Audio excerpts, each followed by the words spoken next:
Ladies and gentlemen, welcome back. Welcome. Do me a favor, hit the like button, share, subscribe, turn up your notifications. I'm switching microphones. You can still hear me, sir, right? All right. Yeah, I can hear you, but it's getting clogged a little.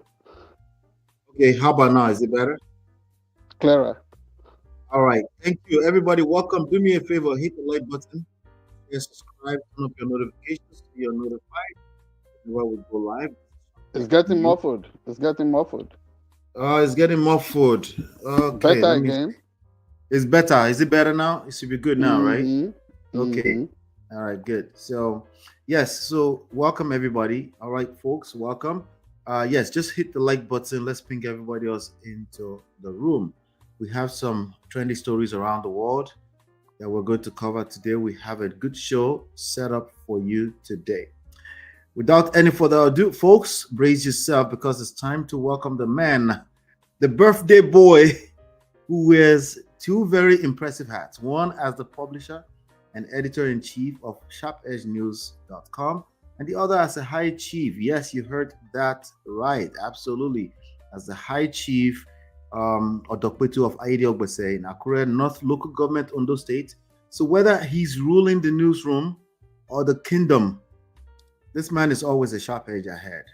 And most importantly, he's celebrating his birthday right now. So welcome everybody. Welcome the legend, the myth, the man, the myth, the legend, Oladimeji Abitogun. Welcome back, sir. Thank you very much, Ola. How was your birthday, sir? It really went well. All right. All thanks to God for His grace, for family, friends, well-wishers all over the world. I couldn't have wished for any better celebration. And we know, when you look at the fact that one is some years plus, half a century, that journey is almost half done. Because, yes, everybody craves immortality. Everybody thinks of longevity, securing legacies, but those things, sparking anxieties at times, they are not really worth it, other than simply realizing the fact and facing up to it that it is a matter of grace and privilege to be alive. That I do not take for granted. And that is why I want to thank everybody that has been part of that celebration, especially people apart from my children who were around me, singing for me. Oh, I really appreciate that the tapestry, the geometry, the content of the prayers said over the phone by I wasn't born a twins, but the fact of the closeness of the date in which my niece, Ifejobi Abitogun Okeyode, in London, the fact of the closeness of your niece / elder sister. Yes, she's my twin sister, really. Twin sister. We have always, yeah. The way she called him, the way she was really nailing those prayer points and appreciating God on my behalf. If I really appreciate you, appreciate that effort, what it takes. And for all of you, Ola, Jobi Abitogun in Nigeria too, Mrs. Olabimpe Balogun Abitogun. I just want to make sure the list is not too long. All of you, including you, Ola, and your wife, Danny, you really made it worth the entire celebration for me yesterday. And we are still in that mood today. And all my friends, they were just calling from everywhere, posting stuff. And the Abitogun dynasty platform. Thank you. Àjọbí àgbèwà o, àjọbí máa gbèwà o, ẹbí wa ò ní dàrú o. Family means so much, and you want to have a proof of that. You think your family is not really getting it all the time with you, or that you are not on the same page with them all the time. They don't ever walk away from you because they are called your family. But you see, some people you bring into your circle because really they won't be able to understand the trajectory of what is involved. Little things, even unfounded rumors, things you never did, people will, and then they don't ever process, never confirm, just because they are never, you were the one assuming that, oh, these people are your family, you adopted them to your circle, because they are never part of your world or your circle, never doing anything to understand your perspectives about life. They will always walk away. Don't see that as betrayal. I never see it as betrayal. And it does not mean that, oh, if I'm nice to you or I've never said anything about you, it does not mean that I'm going to start saying something ugly about you or seeing you as or mischaracterizing you. I simply love everyone, everything made by God. That is just my nature. And it doesn't mean that I'm naive. It does not mean that I'm naive. So this last 55 years I've really been worried. And in a super duper way, let me appreciate my university contemporaries, my friends. Some of them I've always seen as my brothers, sisters, particularly Yalo Defumi, coordinating our platform, the 1989-90 English and Literary students of the then Ondo State University, now Ekiti State University. I want to thank you all. I just want to thank you all. If I'm not naming everyone the way I help to, please forgive me. I just want you to know that I appreciate you. Now we move to a special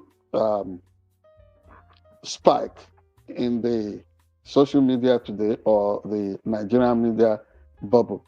I would not call it a confrontation per se between the sitting governor of Osun State in Nigeria, Governor Ademola Jackson Adeleke, and the Nigerian First Lady, Mrs. Oluremi Tinubu. I thought that governors, especially when they are in the space where they govern, should be seen as the sovereign there, or no, the federated consciousness of of the existence of that state and its reality, its reign, and what have you. So when a visiting First Lady of the Nigerian Federation tried to raid in the dancing governor, Mr. Ademola Jackson Adeleke, go straight to your script. Do not spend time on trying to introduce yourself or do some opening glee by way of some celebratory.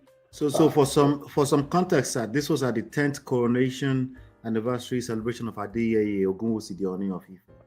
That's right. Yeah. His Majesty.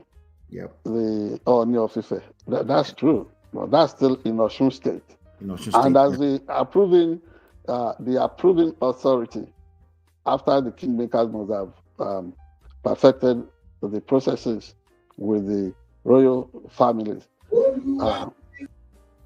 You could hear him singing. Yeah, go ahead. Yeah. By singing.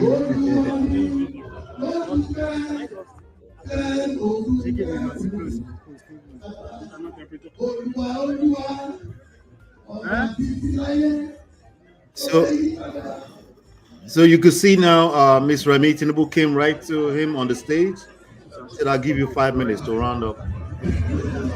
And you can see him smile graciously, like nothing happened.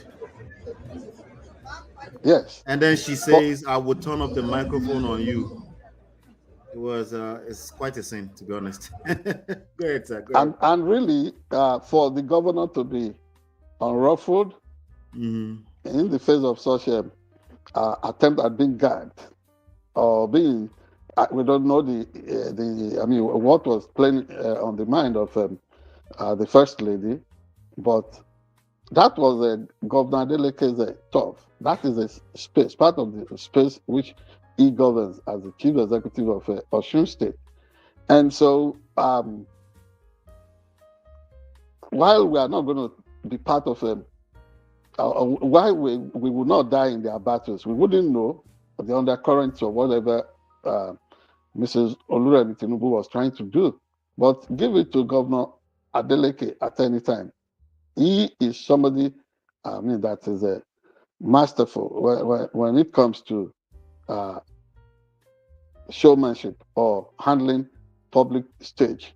So for him to have handled it, to still have gone ahead to sing, in spite of all the attempt by Mrs. Oluremi Tinubu to stop him, that really shows that this person is sophisticated. It shows that he knows his onions when it comes to playing the role of a governor.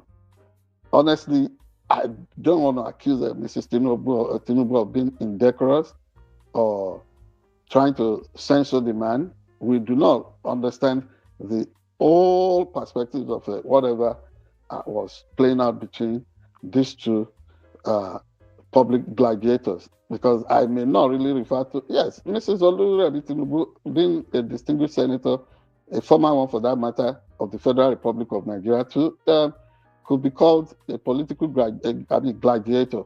But anytime, any day, that cannot be taken away from Governor Ademola Adeleke.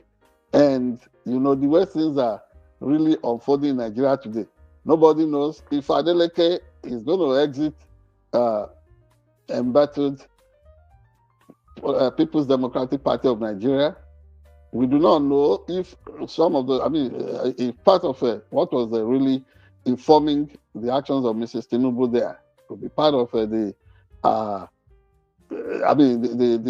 issues, the underlying issues concerning what the political future of Osun State holds, particularly with relevance to Governor Ademola Adeleke. But for all of us, it is instructive that all these people, whether they are trying to make it look like they are at war, a bloodless one for that matter, politically, we should just understand that sometimes they are just trying to punish. You don't understand this? Some of us, because we want to really stick out our neck. Oh, I'm for Oluremi Tinubu, I'm for Ademola Adeleke. Can you just observe the optics of the moment? Laugh if you want. If you want to shake your head, whatever you think, you want to ponder over it, good luck. But just understand that you cannot die in the battle of these politicians. And on that note, let us celebrate His Majesty Ojaja II, Oba Ogunwusi, the Ooni of Ife. On purpose, I do not like to refer to, because there is this wrong thing going on in Nigeria. Every first-class king, monarch, wants to be seen as I'm back. Just in case you missed it. In case you missed me, I'm back. You could notice okay. I was gone, right? Yes. So the deal is that I do not like referring to people as imperial majesty. Even the people who really owned it like a badge of honor, own imperialism as a badge of honor, the British system, the British monarch, British royalty, they have since dropped that. They simply refer to the King of England or the King of United Kingdom, the sovereign there, as His Majesty or Her Majesty, as the case may be. So what is this obsession with His Imperial Majesty everywhere? And I think to be considered a majesty, to be seen as majestic or addressed as His Majesty. It's better than that since they always the adjective of imperial. Imperial at what? Coveting what does not belong to you. I mean, ruling instead of leading your people. And I really haven't seen much in terms of what Africa. I mean, everybody, including weak royal heads. I do not see what they call empire. I've never seen their empire. I mean, they can show me what can compare with the then British Empire that over time shrunk in size. Or let them show me that space they govern and the realm over which they govern that qualifies them to be seen as imperial majesties. So without insulting the Oni of Ife, because I look at it as the highest level of highest degree of unsolicited insult to call our kings, our royal fathers, imperial majesties. People should understand the words they throw around before they wear it as if it's a badge of honor. So congratulations on the 10th year coronation anniversary of the Oni of Ife, our special this week. Thank you. Thank you so much. Before I knew it, I was gone. I completely got ejected out of the system. I had to restart the laptop all over again. So I'm glad you're able to keep it professional and keep it going. Okay. All right. So everybody, please, we have, like I said earlier, we do have a good show lined up for you today. Shout out to Natu in the chat. Natu says happy birthday to the High Chief himself. Thank you so much, Natu. I appreciate it. And Natu also says that woman was playing out rude. Is she just knowing the governor with his singing and dancing style? It was uncalled for, I beg. Thank you. Yeah. All right. So without any further, we're going to move on to some other trendy stories around the world. Hit the like button, share, subscribe, turn up your notifications. We'll be right back.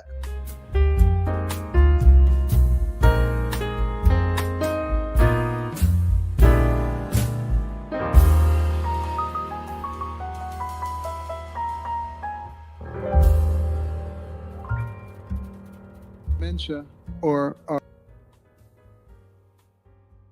play this video and then we'll talk about it. Listen in, everybody. He wouldn't, like he claims, if he so loves the PDP so much, he wouldn't, like he claims, he wouldn't be destroying the party like he's doing right now, because all his actions is destroying the party. But now the dangers of his action is not just about PDP, it's about the entire country, Nigeria. Look at the country. We right now do not have a viable opposition.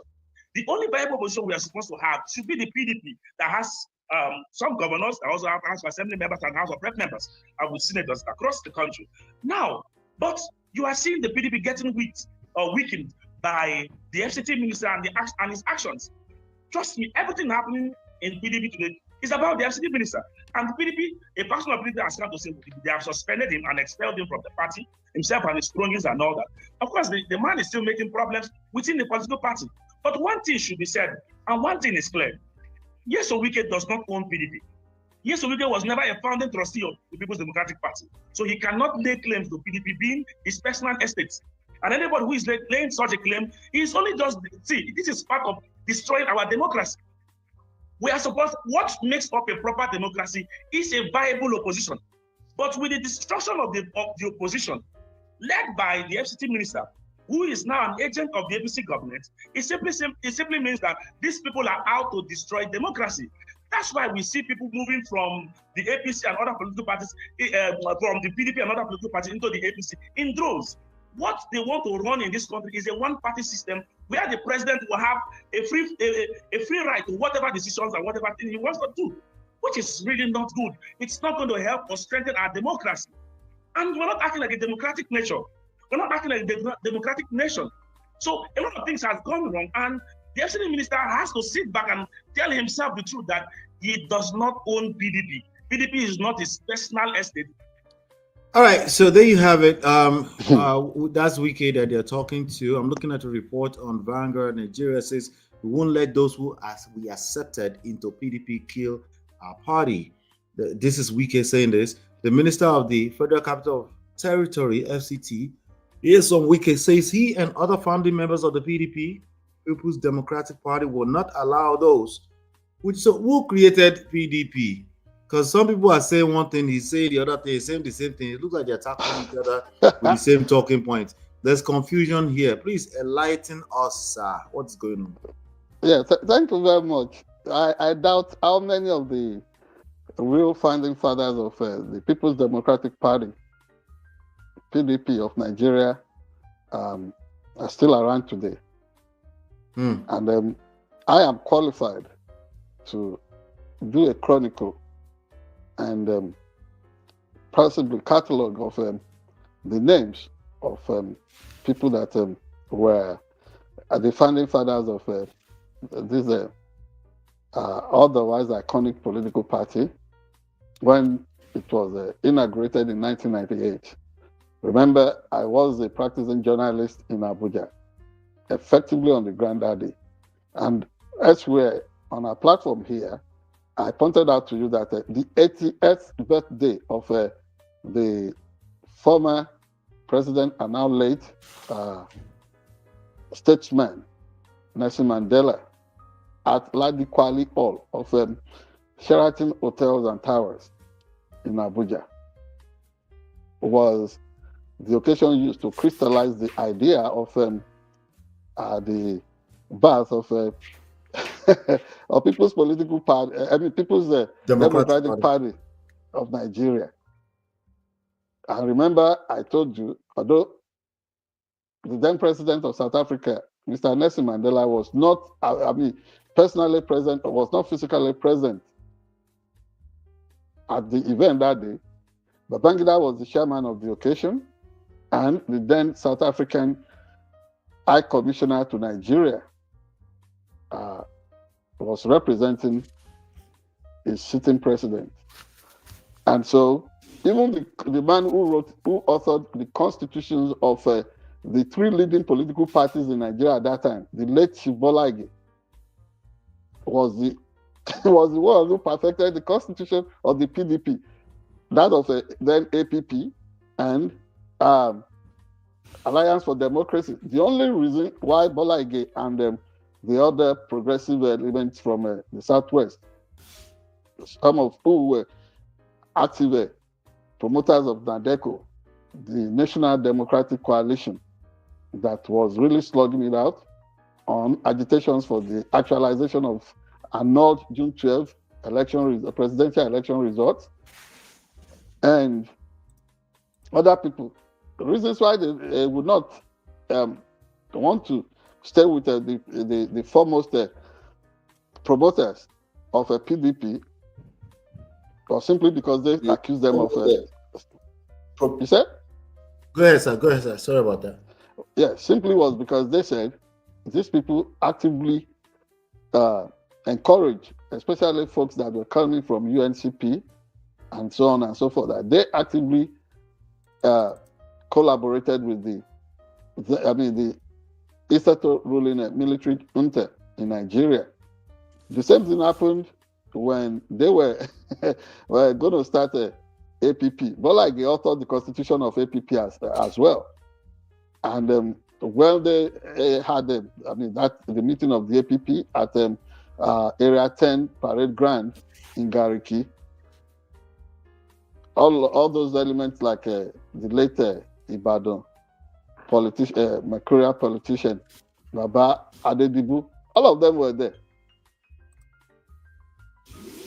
Eventually, they said they would not be able to cohabit in the same political, what's it called? In the same political, under the same political umbrella with some elements. And so they went for Alliance for Democracy.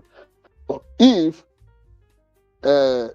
with all respect to him in his grave, if Bola Ige could not even say some things about PDP, I am wondering where this confidence being displayed by WIKE travelers getting that kind of boldness to say that they were funding. They were not saying funding foundational members. They were saying they were funding foundational members. Founding foundational Yes, members, sir. What does that funding mean? trustees. Okay. Funding, if it's funding, people that were active, okay. Funding would be people who financially subscribed and did so much to put in more money. Understood. Offhand, I can tell you some people who brought in huge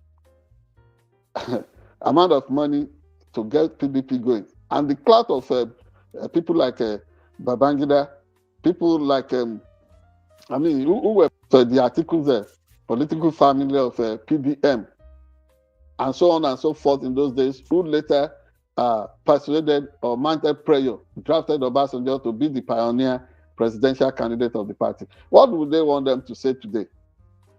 People like WIKE promote some ideas that are laughable just because organization or handling of political parties in Nigeria is no longer the way it used to be, particularly during the Second Republic. If PDP, the core PDP, those who really want to stand up against the attempt at being sabotaged, if they had been well organized, I would be looking for a character. I would have loved to charge them some good money for the views I really want to canvass here. For my sorry, sir. Here.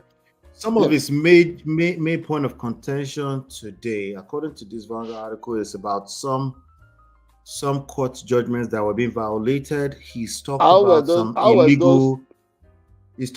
illegal convention that's going on. He's tackling a guy called Tanimu Turaki-led faction. Yes. How many divisions is going on between this particular party? See, Tanimu Turaki is a well-known quantity in Nigeria political space. It's not just one guy. You understand this? And the convention in Ibadan actually voted him into office. The same convention. Who is he? He is the newly elected chairman of PDP, who took over from do they call that guy Dagogo, the then acting chairman. And at any rate, the tenure of the old executive council of the party, the executives, ought to have elapsed sometime this December. So what are they arguing over? Now, the point I was trying to make is this, Ola. Yes, sir. Mm-hmm. They are only lucky. They are really lucky to be getting away with some of the stuff they are getting away with. You know why? There are no, strong organized structures in the coup parties, not just P alone. You see, you look at it superficially, it looks like APC are propaganda, reinforcing such, sometimes outrightly false, and they run away with it. They are able to do that to some extent effectively. But I am looking for somebody who would operate in the hilt of the think tank, the core think tank of the then Unity Party of Nigeria. Say, an organizing or director of an organization. In those days, when Chief Ebenezer Babatope ran such a structure for the Unity Party of Nigeria, I remember a publication. It's just, when I was only, I was between age 9 and 13 when the Second Republic ran. But I was politically conscious enough, streetwise enough to monitor everything. There was this publication when Akiomo Borowo fell out with the later Chief Michael Adekunle Ajashin, the then leader of the Unity Party of Nigeria in Ondo State, and the sitting governor of Ondo State then. Ebenezer Abitogun, otherwise known as Ebinotopsy, and the Directorate of Research and Organization of Unity Party of Nigeria came out with a publication titled Akiomo Borowo, Portrait of a Fake Awoist. Because of the fallout of the whatever had transpired between 1982 ahead of the general elections of 1983 in Ondo State.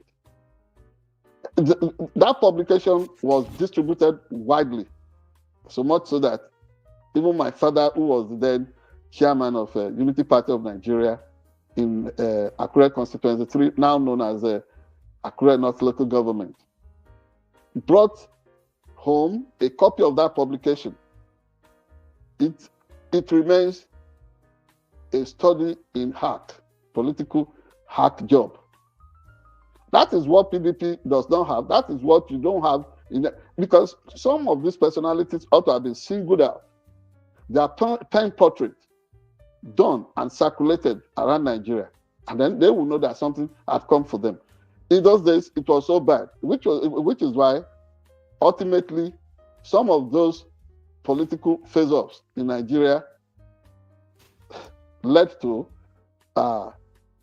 the undoing of the First and Second Republics. And with what WIKE and his courts are doing today in Nigeria, is like one leg in, one leg out. You say you are not for APC, you belong to PDP, but everything you're doing points to the fact that you want a massive, if not seismic, implosion of the leading opposition party in Nigeria. So I agree. I find myself aligning with the views being canvassed by the individual that you quoted earlier on, that WIKE looks like a mole within that PDP family. Look at the charade that's been on parade this last weekend. Local government councillors and chairmen in in Rivers State coming out. I've never seen this kind of North Korean quality of sycophancy in the politics of Nigeria in my life. It's unprecedented. It's unprecedented. Everybody, everywhere. And I'm sure Tinubu himself, who was known to be a dogged and resilient political opposition figure in Nigeria, may not really be happy with all these things these people are doing, because they are setting him up for a kind of unmanageable hate situation that people will blame him for everything, including the possibility of these people thwarting the Nigerian democratic project. No wonder you find all kinds of people toying with the idea of a coup plot across the West African sub-region. Is it not only yesterday that there was a failed coup attempt in neighboring Republic of Benin? Although it's been canvassed that West African standing force, whatever that's supposed to mean, went in there to dislodge the coup makers and what have you. But practically what we know is that it was the Nigerian government and military goons that went in there with some of our troops on the ground, and then what's it called? Airspace intervention to dislodge the coupists. But even you find out that the ordinary folks in Benin Republic today were really demanding that the elected leadership of that country, particularly the president, should be removed. So everything must be done to make Nigerian politicians or political leaders, elected leaders, to be popular. This thing that WIKE is doing with his acolytes, trying to I look at it as a form of destabilization, and there ought to be some far-reaching investigation of the phenomenology of what WIKE and these people are doing to destroy PDP. It's so brazen. The whole thing is so shameless. Yeah. The whole thing is so shameless. So to make sure that this consciousness of coup becoming popular around the West African sub-region, that fever does not spread to Nigeria like Ebola or COVID. in a political way, honestly, I think one quick question, sir. Himself. Yes, please, one second. Talking of some judgments obtained from some courts. Mm-hmm. What is he talking about? Is it not the same quality of judgments that have now reduced? I mean, those kind of judgments that have now reduced Nigeria to laughingstock around the world. I mean, the other day they were trying to make an appeal that Madu should be brought back to Nigeria to come and serve what remains of his prison sentence in the United Kingdom. Flatly, they were refused because nobody believes the Nigerian justice system like that will deliver. Yeah. So, if WIKE, and WIKE is one of those people that are known to have gone everywhere, obtaining all kinds of questionable court decisions, some of which he now brings to political podium, and he dances as a praying mantis dance, and it feels like he has the system on his side. So when would anybody begin to listen to the Chief Justice of the Federation, Justice Kekereekun, that says, let the whole thing be in the quality of the processes instead of technicalities? Some of this nonsensical stuff being hugged around by WIKE, we have judgment, were they not obtained on technicality? And then, what is the meaning of that judgment that says that nobody can expel him? I mean, the whole thing in Nigeria says, nobody should bring political internal affairs to the law court. It's their internal business.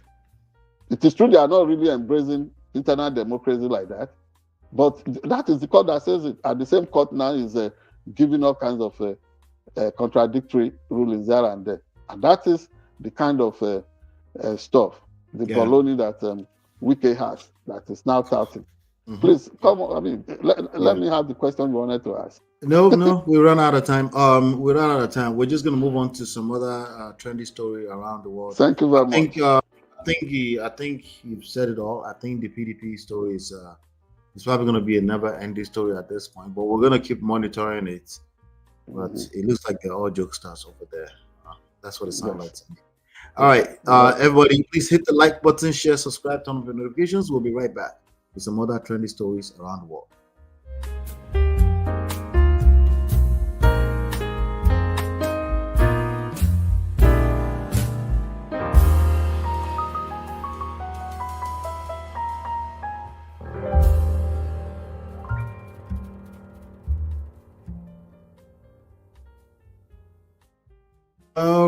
All right. Welcome back, everybody. Welcome back. Like we said, we have some other trendy stories around the world. In other news, we have Trump administration's new $100,000 H-1B visa fees would leave rural healthcare as collateral damage. According to some Becky Oatkam, I'm reading this from CBS News, as a matter of fact.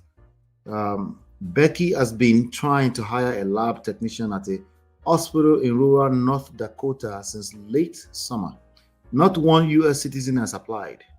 West River Health Services in Ettinger, a town about 1,000 residents in the southwestern part of the state, has 4 options, and none is good. The hospital could fork over $100,000 for the Trump administration's new H-1B visa fee and hire one of the more than 30 applicants from the Philippines, or guess what? Drum roll, Nigeria. The fee is the equivalent of what some rural hospitals would pay 2 lab techs in a year, said Ozkan, who is West Africa's lab manager. West River could ask the Department of Homeland Security to waive the fee, but it's unclear how long the waiver process would take and if the government would grant one. The hospital could continue trying to recruit someone inside the U.S. for the job, or Ozkan said it could leave the position unfilled, adding to the workload of the current skeleton crew.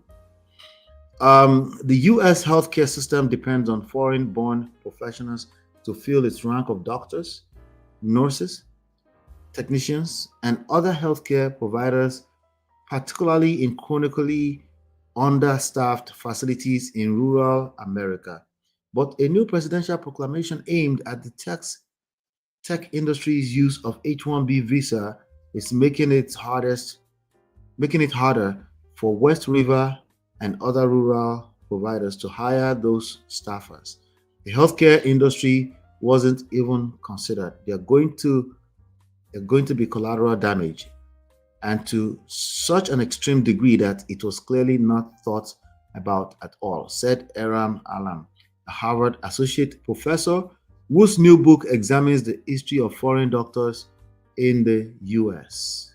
Elisa Taub, a Memphis, Tennessee based attorney who assists hospitals with the H-1B application process, has been hearing concerns from our clients. It's not like there's a surplus of American physicians and nurses waiting in the wings to fill in those positions, she said. I'm going to leave it at that. It's more here, but I really wanted to hear your thoughts. Very, very interesting times to be in this country, to be a citizen of the United States of America. The deal is that whatever is being highlighted concerning the $100,000 fee for H-1B visa does not just affect. It doesn't just affect what's it called? Rural hospitals across the United States, across the country here. Mm-hmm. It also affects those of us who run media, small media operations or organizations. For example, under a more liberal climate in the past, at least SharpEdgeNewsTV.com was able to ask for OPT, optional practical training permit for a particular international student who had graduated from an American university system, and not minding how small we were, or we still are. That OPT application was granted to that international student, and we were blessed to have had that individual assisting us with some IT backup at SharpEdgeNewsTV.com in the United States here at that time. Today, we are even looking at the possibility of hiring more hands, expanding the scope of what we do here. But because of this prohibitive fee, $100,000, that's a lot of money, Ola. It is. You're talking of equivalent of almost 160 million naira there. Yeah. And yet, they think every loophole is being blocked. Honestly, you captured it in the well-investigated news report that you read earlier on. How this will cascade into a shortfall of medical personnel, not just medical personnel. It would affect other sectors of this economy. And to me, it looks like a classical situation, a classical case study in somebody who had climbed a ladder high up there and then decides to knock it off so that others behind him would not enjoy such opportunity. Very sad, very sad. You know that it's often said in this country that small businesses are the building block of the nation's economy. Yes. But with this kind of exorbitant application fee, the requisite fee on H-1B visa being the new order, that small businesses are going to start unraveling. Restaurants, what have you, especially specialized ones like maybe African restaurants, Chinese restaurants, all of those. And the beauty of this world would be to really operate outside the box of public service, civil service, own your own thing, allow it to thrive. For example, somebody like me who is legally blind, I'm dealing with so many stuff. I would need somebody by my side as a personal assistant that can understand my longhand writings, how we process all that into having a standard studio and then doing exploits, not just for our immediate African immigrant community, also making sure that we continue to bridge that digital divide between nations of Africa and the West, particularly the United States of America here. But we make things difficult in a generation in which some people became so overly radical. I mean, promote cultural agenda within the political space. And then we are wondering, why are things so tense across the world, not just in the United States? Because in the final analysis, we are going to get to that point. And I pray it doesn't happen. That breaking point that, let us begin to push aggressively for immigrants to show up. Let us see if we can recruit professionals there and there. And if you patronize public hospitals in this country, whether university, the tertiary ones, the community hospitals, you see the deluge, the huge number of foreign nationals, people who have now become dual citizens, running the system, making it to, go effectively.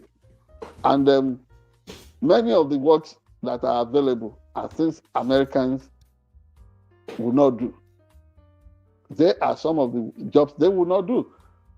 And immigrants are ever willing to go anywhere so that they can pay their bills, support their folks back home in their original home countries.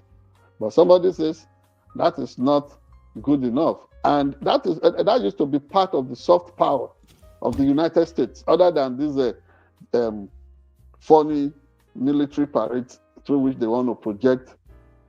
You don't need to flex muscle before everybody knows that America is the ultimate superpower around the world. But all thanks to people who think out of the mainstream, far from the mainstream, hijacking the whole place, launching cultural war, making it to look like, politically they are being dynamic or pragmatic, they exist to save the nation. Just look at the system properly, you know that everything is not all right. I do not want to stretch that topic. I think prayer must be mounted on President Donald Trump to really go through that executive proclamation again and again, so that we can embrace what works for everybody. I'm sure within his original private businesses, he would have really hired foreign nationals at some point. So why is it now the easy to just want to use that as an avenue to raise money? Since all these WIKE policies have been really foisted on all of us. So has that really changed the calculus in terms of economic growth in this country? You grow the economy further by making things, by showing love. Let people come. And you don't need to put in outrageous, prohibitive, exorbitant price tag before people can come in. Because before you know it, people really want to, if this is about national security in the final analysis, people really want to do that damage to this system, may be able to raise some illicit funds and then obtain the H-1B visas and still wreak that havoc.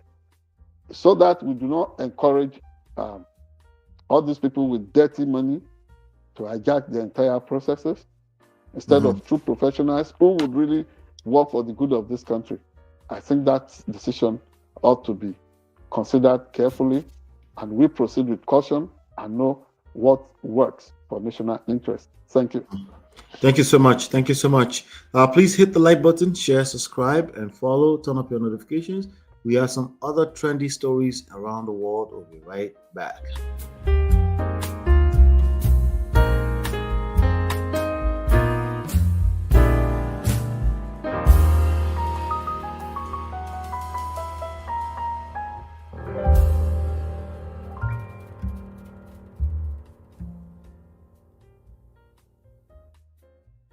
100 Niger students rescued, but many are still with kidnappers. According to a report here on Al Jazeera, at least 153 students and 12 teachers taken from a Catholic school last month remain in captivity.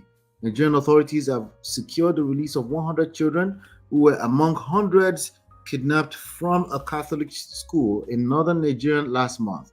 Officials and local media have reported the 100 children arrived in Nigeria's capital, Abuja, and are said to be handed over to local government officials in Niger State on Monday, an unnamed United Nations source told the AFP news agency. And I quote, "They are going to be handed over to Niger State government tomorrow," the source told the AFP news agency. The Guardian newspaper reported on Sunday that the rescued children were receiving medical evaluations and will be reunited with their families after a debriefing. Presidential spokesperson Sunday Dare also confirmed reports to the AFP that 100 children were being freed. Armed gunmen kidnapped 303 students and 12 teachers from St. Mary's School in the Papiri community of Niger State, Agwara district on November 21st. They included both male and female students aged between 10 to 18 years. According to the Christian Association of Nigeria, 50 of the students escaped captivity in the days after they were kidnapped, returning home to their families. Following the release of 100 students on Sunday, 153 students and 12 teachers are believed to remain in captivity. Days earlier, gunmen abducted 25 schoolgirls from the government girls' comprehensive secondary school in the neighboring Kebbi State, Maga town, 170 kilometers, 106 miles away. And I quote, "We've been praying and waiting for their return. If it is true, then it is a cheering news," said Daniel Atori, spokesperson for Bishop Bulos Yohana of the Konta Gora Diocese, which runs the school. What are your thoughts about this one, sir? Is this good news? What we're looking at here? This is crazy that this is still happening in Nigeria in 2025, sir. Yeah, damn right. And the truth of the matter is that you said, you asked me if it's good news or if it's, well, I received the news with mixed feelings. How on earth is it really possible in the first place for more than 350 persons, students and teachers, to have been kidnapped and taken away into the middle of nowhere? I mean, how on earth is that possible?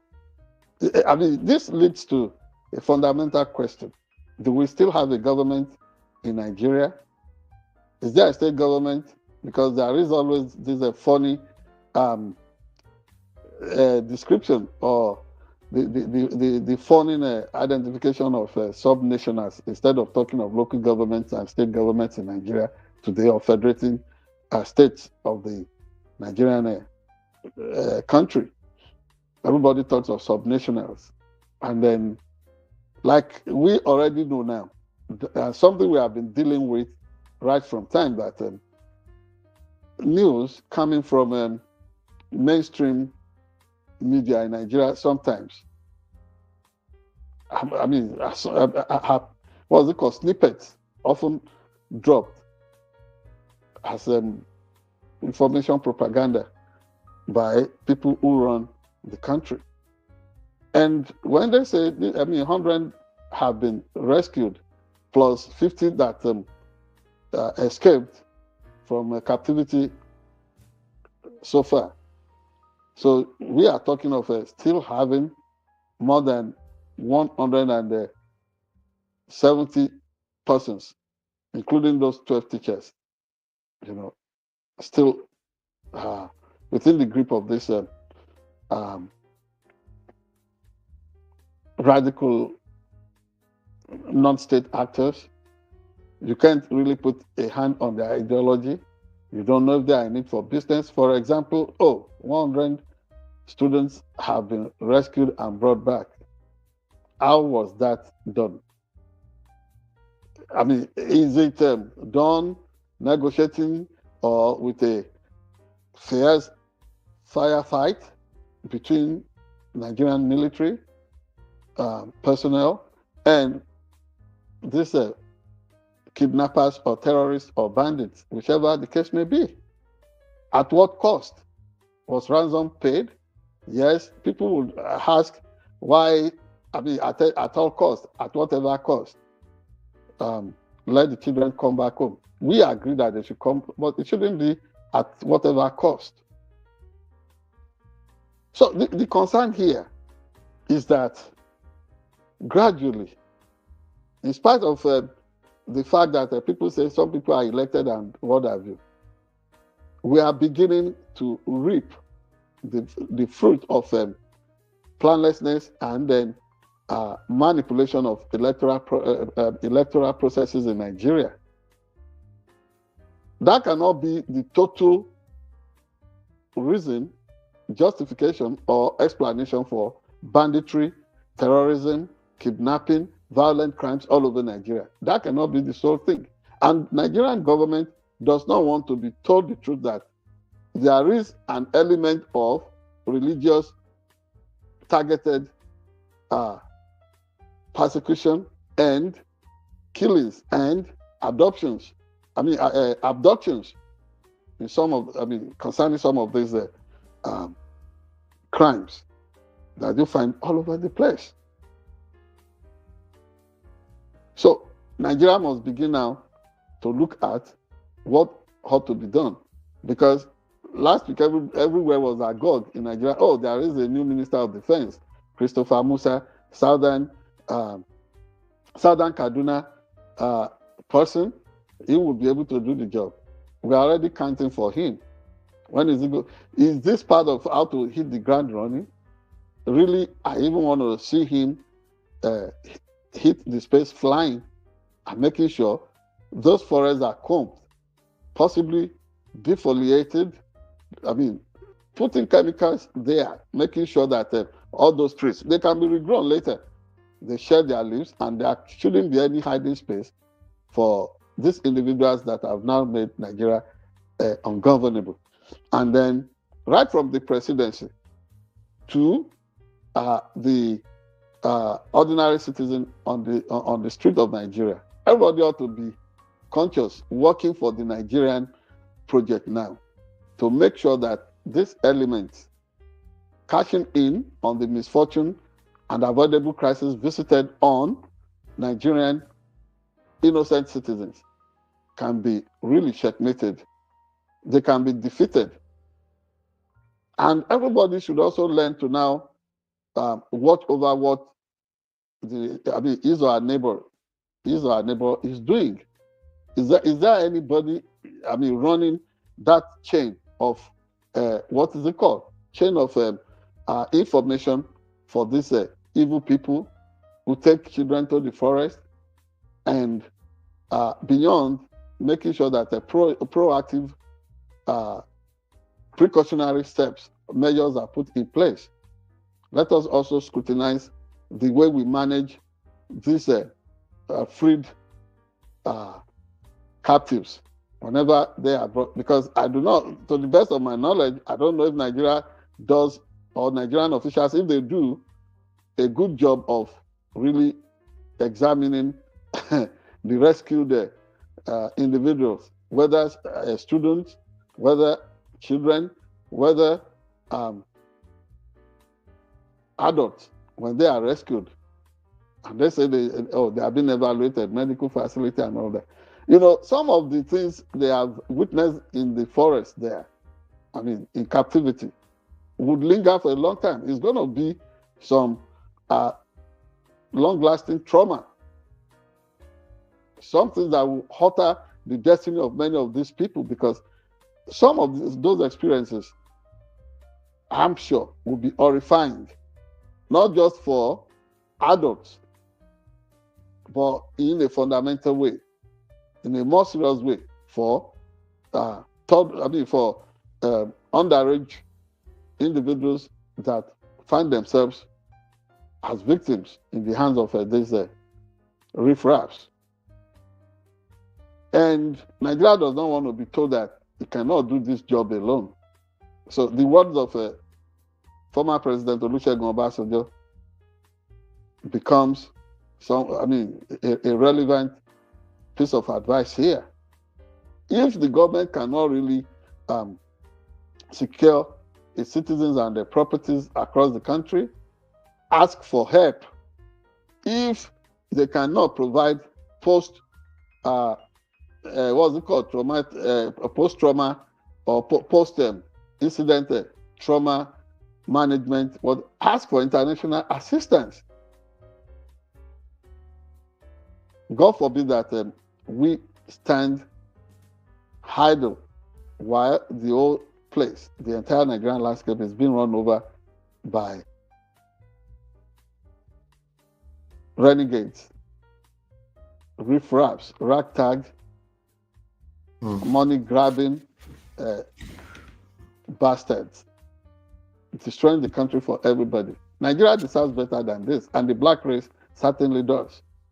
This is my take on the whole thing. But we need more information about how they were rescued, how their stress and the trauma, how those things have been managed, and what ought to be in place for a greater and better Nigeria. Yeah. And instead of all these things being the focus at the moment, look at the charade and the political theatrics, the comedy going on in the country, people defecting here and there. Too much politics instead of nation building. That is what I'm against. I want more of service to the nation, to the people, even to structures of government, instead of fraud, corruption, and all these violent crimes everywhere. Thank you very much.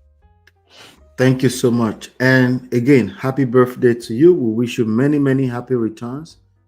And everybody, that's it for this week. Hopefully you've been enlightened, educated. We'll see you on the next one. Take care and God bless. Thank you very much. Bye.